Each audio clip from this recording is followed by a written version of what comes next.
We have a brand new open source AI SDK that launched in alpha recently, and that's TanStack AI. I'm really excited about this. If you've been following my channel, you know how much I love open source projects. And check out the TanStack machinery. It is becoming bigger and bigger. And now with this great addition, TanStack AI, and I must say, this was a pretty logical step for TanStack.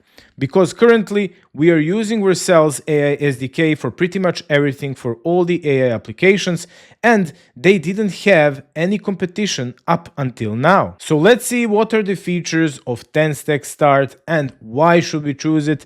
But first I want to say this is still an alpha version, this is not stable, so don't expect all the fancy features that exist out there. And let's quickly say bravo to the contributors. You probably know these two handsome guys right here, Jack and Alan. They're the creators of TanStack AI. So they're pretty cool guys. You can follow them on YouTube or on X or wherever you like. And let's see the features. I really like how they drawed it up here. So we have here the TanStack AI client side, and we can see that it is supporting vanilla TypeScript, React, and Solid. And we also have this question mark, which means they will in future also support Vue and Svelte. That would be really big.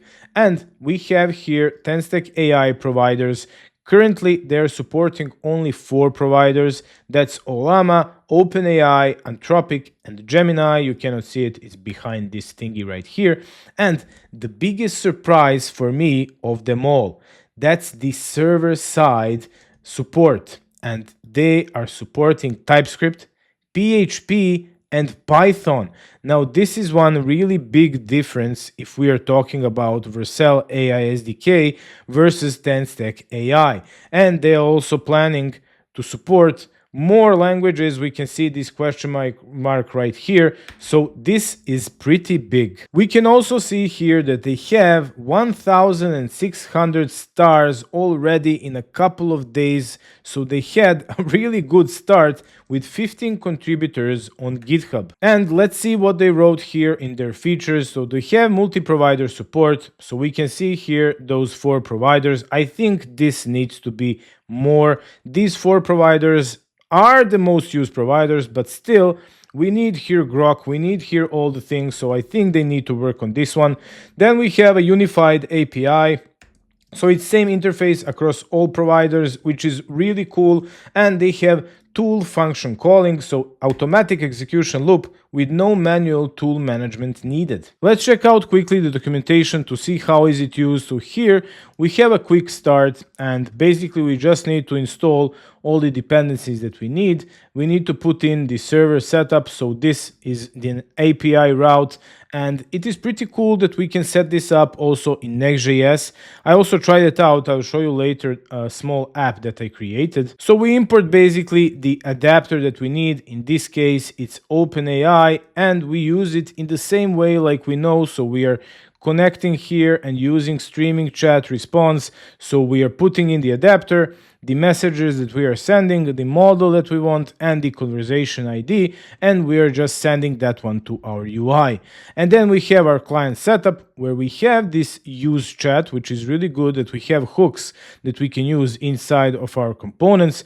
So in this here example, it should be a client component inside the Next.js application. I think because this is a Next.js example that we need here, use client directive inside of this example. And we are basically just going through all the messages and showing them directly on our UI. Let me show you quickly how does it look in a real app. So here I created a TanStack AI example inside of Next.js, and I did it on purpose because I wanted to test it out if it is working in Next.js. So we have here our route where we have our TanStack AI chat and to stream response, and I'm using OpenAI provider. And this is everything that I need. So I have here my messages and conversation ID, and I'm passing them here to my stream, which I'm sending to my UI. And on my page, We have here, as you can see, a client component. It shouldn't be like this really, but this is just an example. And we are going through all the messages and we are just showing them inside of our UI. You have this repo if you want. It is open source. You have it in the description if you want to test it out. And I can show you quickly how does it work. So here we have just this TanStack AI chat, and I can just type in, give me 10 orcish names, and when I send it, it's just going to return me 10 orcish names from OpenAI. So it is pretty easy and intuitive to use. Everything you need is just this part and everything will just work smoothly. And there is also one more thing I want to show you, and that's the dev tools. So TanStack dev tools are working with TanStack AI, and this is really good.